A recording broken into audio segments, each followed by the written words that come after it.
Salut tout le monde, je m'appelle Carole Freinet-Gagné et je suis la directrice générale d'apprentissage illimité. Je suis très heureuse aujourd'hui de vous présenter notre nouvelle zone d'activité totalement gratuite. Aujourd'hui, je vais vous montrer comment y accéder et comment l'utiliser dans votre salle de classe. Mais ce qui est merveilleux au sujet de ce nouveau jeu, c'est qu'il peut être joué avec des petits ou des grands et dans la langue de votre choix. Alors, pour commencer, on va devoir se rendre sur le site d'apprentissage illimité. Alors, apprentissage.ca, on va aller en français aujourd'hui. Et voilà, vous avez la zone d'activité. Alors, on clique sur la zone d'activité et bien sûr, la première fois, vous allez devoir créer votre compte. Alors, s'inscrire et vous allez insérer vos coordonnées.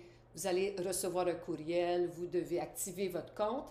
Et toutes les prochaines fois, après ça, vous devez insérer vos coordonnées, comme j'ai fait ici, et se connecter. Alors, voici, on arrive sur la page de jeu de mémoire à voix haute. Alors, ce jeu, c'est essentiellement comme le jeu de mémoire où on a, vous savez, une vingtaine de cartes et on doit tourner deux cartes et essayer de trouver les paires. Dans certaines régions, on dit mémo, dans certaines régions, on dit loto.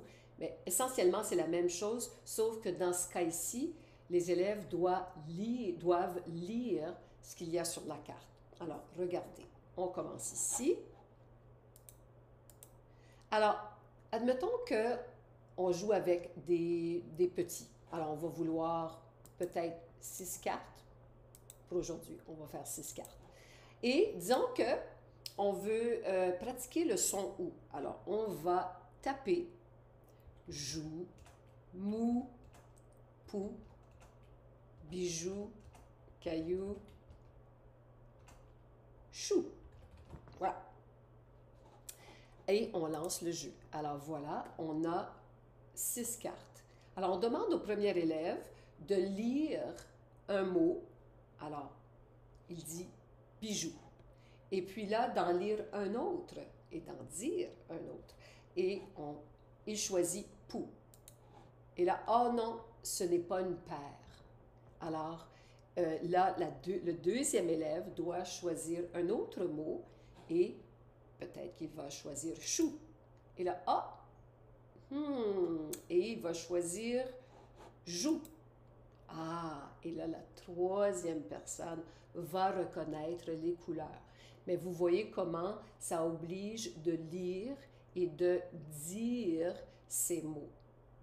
Maintenant, si je veux jouer avec un plus grand groupe, alors je peux décider d'avoir, disons, 16 cases.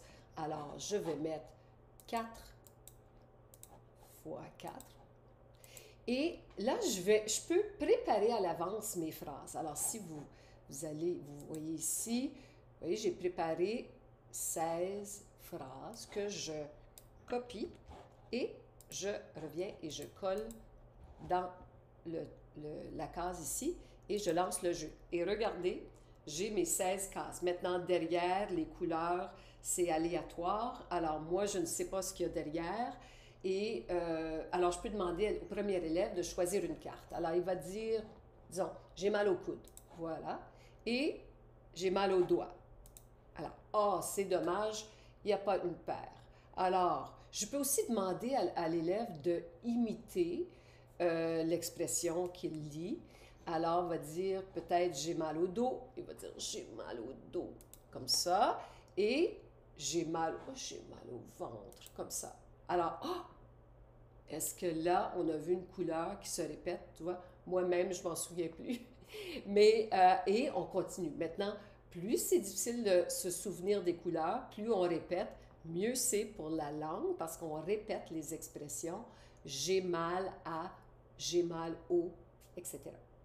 Alors, je peux aussi décider de recommencer et mettre des phrases, comme plus longues phrases. Alors, voilà, ici, j'ai des virlangues que j'ai créées et on en a 12. Alors, je vais revenir ici, je vais mettre 3 fois 4, comme ça, et je vais mettre des virlangues, comme ça, et voilà, un petit jeu pour s'amuser avec des virlangues, mais encore, c'est un prétexte pour faire répéter, répéter, de faire une mise en bouche de mots, d'expressions, de phrases et même je peux décider de mettre des nombres.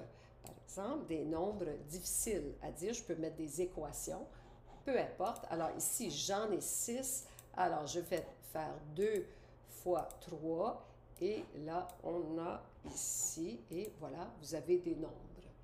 Maintenant, on peut, avec les élèves, choisir ce qu'il y a sur les cases. Hein? Ça, c'est une autre. On peut demander à chaque groupe de créer une phrase, on peut les créer ensemble, et on peut aussi aller jusqu'à insérer des questions. Alors, combien est-ce que j'en ai? J'en ai 8 ici. Regardez, je retourne ici et je fais recommencer. Je fais 8, 4 fois 2 et voilà, on a comme ça des questions.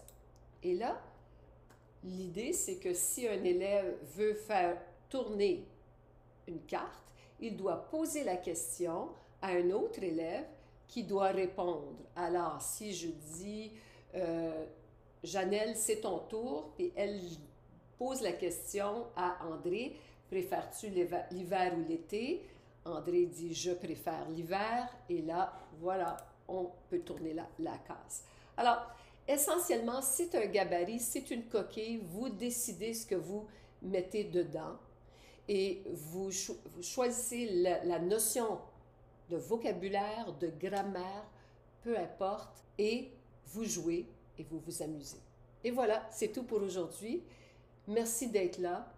N'hésitez pas à communiquer avec nous si vous avez des questions et suivez-nous sur les réseaux parce qu'on a toujours de belles annonces à vous faire.